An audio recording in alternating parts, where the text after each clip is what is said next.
गोंदिया शहरातील विविध समस्यांना घेऊन उद्धव बाळासाहेब ठाकरे गटाच्या वतीने गोंदिया नगर परिषदेचे मुख्य अधिकारी यांच्या दालनात बसून आंदोलन करण्यात आलं। तर 2 तासांनंतर मुख्याधिकाऱ्यांनी दालनात येत गोंदिया शहरातील समस्या सोडवून देण्याचं आश्वासन दिल्यानंतर हे आंदोलन मागे घेण्यात आलं।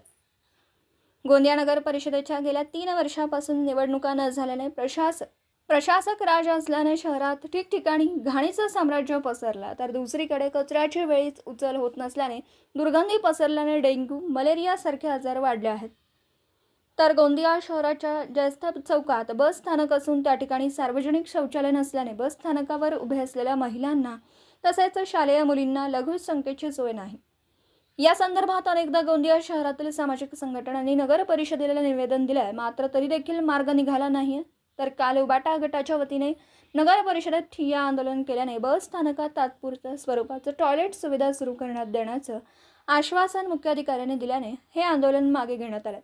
तर शिवसेनेच्या आंदोलनाची दखल घेत गोंदिया शहरातील समस्या सोडवल्या नाहीत तर यापेक्षा तीव्र आंदोलन करू असा इशारा शिवसैनिकांनी दिलेला आहे। मागील काही दिवसापासून आम्ही सीओ साहेबांना कॉन्टॅक्ट करण्याची कोशिश करत होतो, पण सीओ साहेब आउट ऑफ रीच आहेत, कुठं आहेत माहीत नाही। आमच्या शिवसेना उभाटाच्याद्वारे आम्ही विविध मागण्या यांच्याकडनं केलेल्या आहेत। नगर परिषदचे अनेक समस्या यांच्याकडे मांडलेल्या आहेत, पण एकाही समस्यावर यांनी निराकरण केलेलं नाही आहे। आताच 2-3 दिवसा अगोदर पेपर कटिंगला आलं होतं की 70 ते 80 MB जे वर्क म्हणजे नगर परिषदमध्ये काम झालेले आहे, 70 ते 80 असे MB रेकॉर्ड गायब आहेत।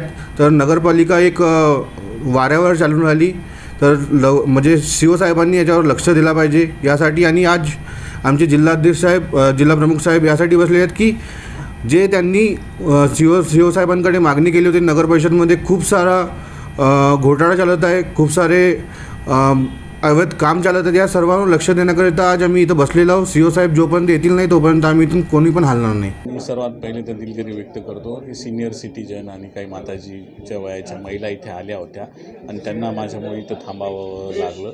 मला एक जॉईंट कमिशनरचा तिकडचा चार्ज असल्यामुळे 4 वाजता मी त्यांना कळवलं होतं की मी 4 वाजता माझ्या दालनात येऊन जाईल।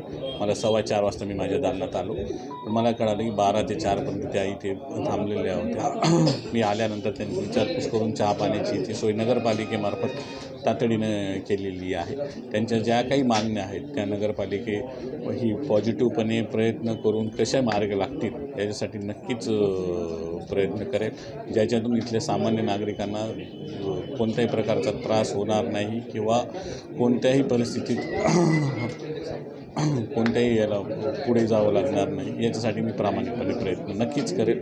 त्यांच्या काही मागण्या आहेत, शौचालय हे ते जे आहे तोपर्यंत मोबाईल टॉयलेट इथे आपण ज्येष्ठ महिलांना तिथे लावण्यात यावे, तर आपण ते सांगून दिलेले आहेत। जे कंटेम्प्ट ऑफ कोर्ट झालेले विषय असतील ते कामे थांबवण्यात यावी आणि त्याच्यासोबतच जे मस्जिदजवळील खोजा मस्जिदजवळील काही दुकानदार आहेत जे 25 वर्षापासून तिथे व्यापारी ते करत आहेत, त्यांचं अतिक्रमण आहे ते सध्या काढण्यात येऊ नये, याच्यावर योग्य तेच डिसिजन नगरपालिकेमार्फत घेण्यात येईल। कोणासोबतही नाही जायती किंवा असं कोणत्याही प्रकारचे असं नगरपालिका पाऊल उचलण्याच्या आधी एक समन्वय मीटिंग घेऊनच ह्या बाबतीमध्ये तोडगा काढूनच मस्जिद कमिटी आणि तिथले नागरिक यांच्यामध्ये एक समन्वय कसा साधेल याचा एक प्रयत्न नक्की करेल।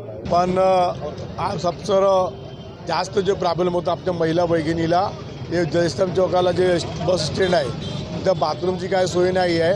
आता आम्ही जो नगर परिषद सीओ साहेबाला बोललो जो आमच्याकडे चालता जो आहे आपला बाथरूम शौचालय त्याला जयस्तंभ चौकामध्ये ठेवा आणि तिथे परमानेंट बाथरूम बनवण्याची गरज आहे। ते बाथरूम आपण SDO ऑफिस आणि जे तहसीलदार आणि ज्यांशी बोलून परमानेंट बनण्याची लवकर गरज आहे, कारण की आपल्याकडे जे आपली मुली आहे ग्रामीणची असो शहरीची असो ते म्हातार आहे ते बाथरूम करण्याची सोय नाही आहे। त्यासाठी काल सकाळी शिवसाहेबांनी आता आम्हाला सांगितलं की सकाळी ते चलता शौचालय आहे त्याला आम्ही तिथं ठेवणार। आणि आपण पाहायचं जयस्तंभ चौकाला किती महिला भगिनी उभ्या आहे, ते महिला भगिनीसाठी ते ग्रामीणमधून शहरातमध्ये शिक्षण करण्यासाठी जे आमची ताई येत आहेत त्या ताई लोकांसाठी बाथरूमची सोय शिवसेना आणि युवासेना महिला सेना सगळ्यांना मिळून आज शिवसाहेबाकडे सकाळी 10 वाजतापासून आतापर्यंत आम्ही बसलो होतो। आमच्या भरपूर मागण्या होते की शहरासाठी काय स्वच्छता सर्व जो आहे त्यासाठी त्यापैकी आमची जे शौचालयासाठी जे जयस्तंभ चौकची एक प्रमुख मागणी होती, त्या मागणी आम्हाला पूर्ण केली, पण परमनंट मागणी झाली पाहिजे, आमची येथे ही मागणी आहे. दिवसभरातील घडामोडींचा आढावा घेण्यासाठी पाहत रहा N24 मराठी न्यूज चॅनल.